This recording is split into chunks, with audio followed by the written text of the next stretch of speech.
ഈ ഭരണഘടനാ സംവിധാനങ്ങളെ ഉപയോഗിക്കുന്നതൊക്കെ നവഫാസിസ്റ്റ് സ്വഭാവമാണെന്ന് CPM പറയുന്നു. അങ്ങനെ കേന്ദ്ര ഏജൻസികളെ ഉപയോഗിക്കുന്നതിന്റെ നവഫാസിസ്റ്റ് സ്വഭാവത്തിന്റെ ഭാഗമായിട്ടാണോ മുഖ്യമന്ത്രിയുടെ മകൾക്കെതിരായ കേസിനെ CPM കാണുന്നത്? പിണറായി വിജയനെ ആക്രമിക്കാൻ പഠിച്ച പണി 18 നോക്കിയിട്ടും പറ്റിയില്ല. പിണറായി വിജയനെ ആക്രമിക്കാൻ ഞാൻ ശ്രമിച്ചു എന്ന് പറയുന്നത് എന്ത് തെളിവിൻ്റെ അടിസ്ഥാനത്തിലാണെന്ന് ചോദിച്ചാൽ,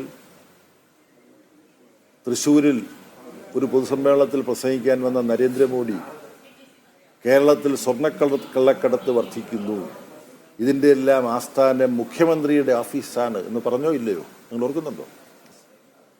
എത്ര ആഭാസകരമായൊരു പ്രയോഗമാണ് പ്രധാനമന്ത്രി നടത്തിയത്.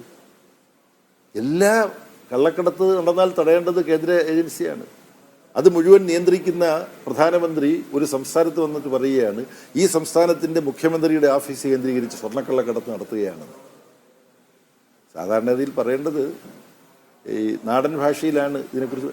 അങ്ങനെ ഉണ്ടെങ്കിൽ പ്രധാനമന്ത്രി അദ്ദേഹത്തിൻ്റെ എല്ലാ അന്വേഷണ ഏജൻസികളെയും ഉപയോഗപ്പെടുത്തിക്കൊണ്ട് മുഖ്യമന്ത്രിയുടെ ഓഫീസിൽ നടന്ന സ്വർണ്ണക്കള്ളക്കടത്തിൻ്റെ തെളിവുകൾ എടുത്തിട്ട് മുഖ്യമന്ത്രി അറസ്റ്റ് ചെയ്യല്ലേ വേണ്ടത്? അപ്പോൾ കേരളത്തിലെ മുഖ്യമന്ത്രിക്കെതിരായിട്ട് BJPയുടെ നേതാവായ പ്രധാനമന്ത്രിക്ക് എന്ത് വിടുവായത്വവും പറയാം, എന്ത് വിവരക്കേടും പറയാം. ഇത് തന്നെയാണ് VD സതീശനും പിന്നെ രമേശ് ചെന്നിത്തലയും ഉമ്മൻചാണ്ടി ഉണ്ടായിരുന്നപ്പോൾ ഉമ്മൻചാണ്ടി ഇവരെല്ലാം ആവർത്തിച്ചിരുന്നത് അവരുടേതായ ഭാഷയിൽ. അപ്പോൾ കേരളത്തിൽ പ്രതിപക്ഷ നേതാവ് പിന്നെ കേരളത്തിലെ മുഖ്യമന്ത്രിയെയും CPIMനെയും LDFനെയും ആക്രമിക്കുന്ന കാര്യത്തിൽ കോൺഗ്രസും BJPയും ഒരുമിച്ചാണ്. എന്നാൽ ഇവരെ കുറ്റം ചെയ്തു എന്ന പ്രതീതി ജനിപ്പിക്കാൻ വേണ്ടിയിട്ടുള്ള പല നാടകങ്ങളും കേന്ദ്ര അന്വേഷണ ഏജൻസികളുടെ നേതൃത്വത്തിൽ നടന്നിട്ടുണ്ട്. അതെല്ലാം പരാജയപ്പെട്ടു. മുഖ്യമന്ത്രിയെ തൊടാൻ കഴിഞ്ഞില്ല. അപ്പോഴെന്താ? എങ്കിൽ മുഖ്യമന്ത്രിയുടെ കുടുംബത്തിൽപ്പെട്ടവരെ പിടിക്കുക. എന്താണ് ഈ വിവാദവുമായി ബന്ധപ്പെട്ടിട്ടുള്ള വിഷയം? ഉള്ളി തൊലിക്കുന്ന പോലെ തൊലിഞ്ഞു തീരുന്നതേ ഉള്ളൂ. അത് ഒരു കമ്പനിയുമായി CMRL എന്ന് പറയുന്ന കമ്പനിയുമായും അവർക്ക് ചില സേവനങ്ങൾ, IT സംബന്ധിച്ച ചില സേവനങ്ങൾ അത് കൊടുക്കാം എന്ന് IT രംഗത്ത് ഉന്നത പഠനമെല്ലാം കഴിഞ്ഞ് മറ്റ് ചില കമ്പനികളിൽ പ്രവർത്തിച്ചു പരിചയം നേടി മുഖ്യമന്ത്രിയുടെ മകൾ ഒരു സംരംഭകയായി ബാംഗ്ലൂർ കേന്ദ്രീകരിച്ച് ഒരു സംരംഭം തുടങ്ങുന്നു, ഒരു സ്ഥാപനം തുടങ്ങുന്നു.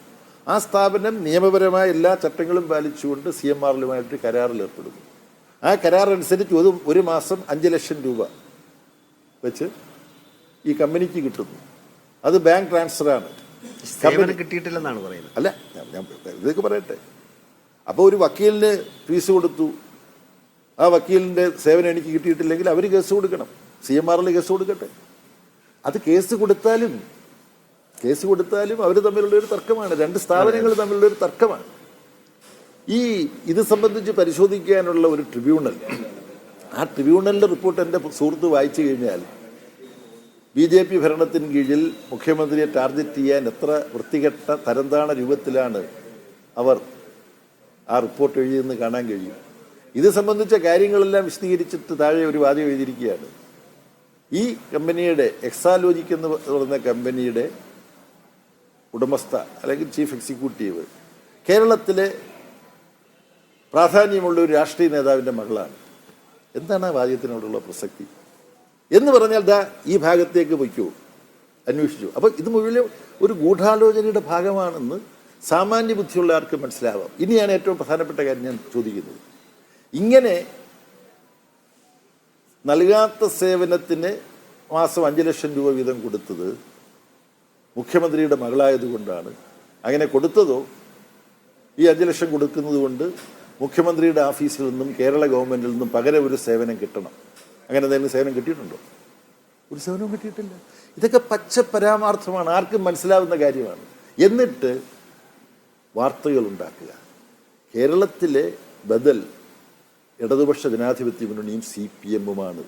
അതിൻ്റെ ഏറ്റവും കരുത്തനായ നേതാവാണ് CPIMൻ്റെ ഏറ്റവും തലമുതിർന്ന പോളിറ്റ് ബ്യൂറോ അംഗമായ പിണറായി വിജയൻ, കേരള മുഖ്യമന്ത്രി. അദ്ദേഹത്തെ അടിക്കാൻ വേണ്ടി നടത്തിയ ശ്രമങ്ങൾ, മുഖ്യമന്ത്രിയുടെ ഓഫീസ് സ്വർണ്ണക്കള്ളക്കടത്ത് പ്രധാനമന്ത്രി പറയുക, ആരും വിശ്വസിക്കുന്നില്ല. ബിരിയാണി ചെമ്പിനെ കുറിച്ചുള്ള കഥ, മറ്റേ ഈന്തപ്പഴത്തിനുള്ളിൽ സ്വർണ്ണക്കള്ളത്ത്, ഖുറാനിൽ സ്വർണ്ണക്കള്ളക്കടത്ത്, ഇതൊന്നും ഞാൻ പറയുന്നു. ഇതെല്ലാം കേരളത്തിലെ ജനങ്ങൾ കണ്ടതല്ലേ. പിണറായി വിജയൻ എന്ന് പറയുന്ന സംശുദ്ധനായിട്ടുള്ള രാഷ്ട്രീയ നേതാവ് അദ്ദേഹത്തെ കടന്നാക്രമിക്കുന്നത് അദ്ദേഹത്തോടുള്ള വിരോധം കൊണ്ടല്ല, അദ്ദേഹം കേരളത്തിൻ്റെ മുഖ്യമന്ത്രിയായതുകൊണ്ടാണ്, CPIM-ൻ്റെ നേതാവായതുകൊണ്ടാണ്. ഇത് തിരിച്ചറിയാൻ തക്ക രാഷ്ട്രീയമായ പക്വതയും രാഷ്ട്രീയ പൊതുബോധവും കേരളത്തിലെ ജനങ്ങൾക്കുണ്ട്.